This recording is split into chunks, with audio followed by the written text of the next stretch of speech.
ఇన్ని చేసినా కూడా పొరపాటును మీరు బలి తెగిస్తే మాత్రం ఒకటే ఒకటి చెప్తా ఉన్నా, ఎవరైనా టెండర్లలో పార్టిసిపేట్ చేయండి, ఎవరైనా రాండి, కానీ ప్రతి ఒక్కరికి వార్నింగ్ ఇస్తాము. రేపు పొద్దున మేము వచ్చిన తర్వాత రద్దు చేస్తాం, మళ్ళీ వెనక్కి తీసుకుంటాం.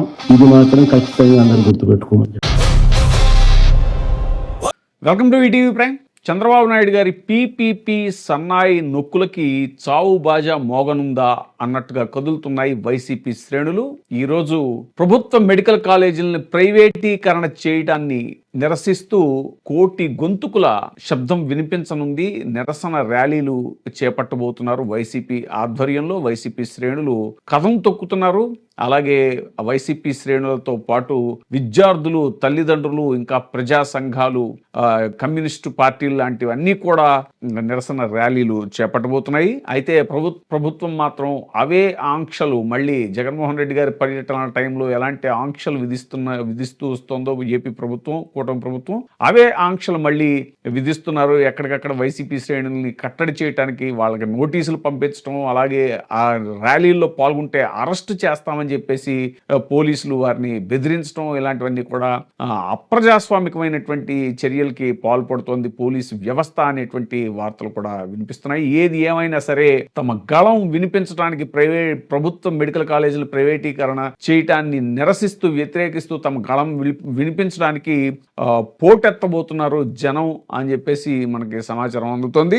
ఇక అసలు ఎందుకు మరి ప్రభుత్వ కాలేజీలు, ఈ మెడికల్ కాలేజీలు ప్రభుత్వ రంగంలోని ఎందుకు నిర్వహించాలి అనేటువంటి అంశాలను ఒకసారి పరిశీలిస్తే, స్వాతంత్రం వచ్చిన తర్వాత, ఉమ్మడి రాష్ట్రం ఏర్పడిన తర్వాత మొన్నటి వరకు కూడా, రాష్ట్రం విడిపోయిన 19 వరకు కూడా ఉన్న మెడికల్ కాలేజీలు కేవలం 11. ఇన్ని సంవత్సరాల్లో దాదాపు ఒక 60 సంవత్సరాలు అనుకోండి సుమారుగా. ఆంధ్ర రాష్ట్రం, ఉమ్మడి ఆంధ్ర రాష్ట్రం ఏర్పడి తర్వాత ఆంధ్ర రాష్ట్రం విడిపోయి ఇవన్నీ జరిగిన ఇన్ని సంవత్సరాల్లో కేవలం 11 మెడికల్ కాలేజీలు ఉంటే కేవలం జగన్మోహన్ రెడ్డి గారి హయాంలో ఆ 5 ఏళ్లలో 17 కొత్త మెడికల్ కాలేజీలకి ఆయన పర్మిషన్ తీసుకురావడం జరిగింది. వాటిల్లో దాదాపు చాలా వరకు పూర్తి చేయటం జరిగింది.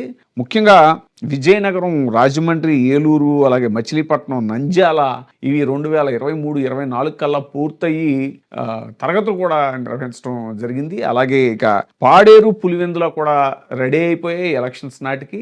ఇంత పకడ్బందీగా వాటిని చేసినా కూడా కూటమి ప్రభుత్వం వాటిని పక్కన పెట్టేసి పీపీపీ పద్ధతులు ప్రైవేట్ వాళ్ళకి అప్పగించడం వలన ఎన్ని అనర్థాలు జరుగుతాయి అని ఎంతమంది చెప్తున్నా కూడా ఏమాత్రం కూటమి వెనక్కి తగ్గట్లేదు. ప్రైవేటు పరం చేయటానికి ముందుకెళ్లడంతో ఇప్పుడు తీవ్రమైనటువంటి నిరసనని వ్యక్తం చేయడానికి వైసీపీ శ్రేణులతో పాటు విద్యార్థులు, పేద విద్యార్థులకి, మెడిసిన్ చదవాలనుకునే విద్యార్థులకి వైద్య విద్య అందకపోవడం, అలాగే పేదలకి వైద్యం అందకపోవడం, ఇప్పటికే ఆరోగ్యశ్రీని అటకెక్కించేశారు. నెట్వర్క్ ఆసుపత్రులకి దాదాపు 4,000 కోట్ల రూపాయలు బకాయిలు పడినటువంటి కూటమి ప్రభుత్వం దానికి ఊసేలేదు. ఆసరాన్ని కూడా అరకొరగా చేయటం అనేటువంటి తెలుసు. కానీ మరి 17 నెలల్లో 2.5 లక్షల కోట్ల రూపాయలు అప్పులు చేసినటువంటి కూటమి ప్రభుత్వం మాత్రం మరి కేవలం మెడికల్ కాలేజ్ ఒక 5-6 వేల కోట్ల రూపాయలతో కంప్లీట్ అయిపోయేటువంటి మెడికల్ కాలేజీలు ముఖ్యంగా ఏవైతే ఉన్నాయో కంటిన్యూ చేసి ఉంటే ఈ 2024-25 విద్యా సంవత్సరానికి ఆదోని, బదనపల్లి, మార్కాపురం ఈ మెడికల్ కాలేజీలు కూడా అందుబాటులోకి వచ్చేసేవి. మరి ఎందుకు ఈ విషయంలో శ్రద్ధ చూపించట్లేదు అనేటువంటిది ఇంతమంది నిరసన వ్యక్తం చేస్తున్న మేధావి సంఘాలు, మేధావులు, అలాగే ప్రజా సంఘాలు ఇంతమంది కూటమి ప్రభుత్వం మీద విరుచుకుపడుతున్నా మరి ఎందుకు వాళ్ళ చలనం లేదు అనేటువంటిది ఇప్పుడు జరుగుతున్నటువంటి చర్చ. ఒక పక్క తెలంగాణలో ఇది కొడంగల్ మెడికల్ కాలేజీకి అసలు అది ఇంకా కంప్లీట్ కానే లేదు. దానికి పర్మిషన్ తెచ్చుకున్నారు. పైగా వాళ్ళకి ఆసుపత్రి బిల్డింగ్ లేకపోతే 15 కిలోమీటర్ల దూరంలో ఉన్నటువంటి తాండూరు ప్రభుత్వ ఆసుపత్రిని, ఆ బిల్డింగ్ ని చూపించి అనుమతులు తెచ్చుకున్నారు. ఇంకా 2-3 చోట్ల కూడా తెలంగాణలో అలాంటి ప్రయత్నాలు జరిగాయి.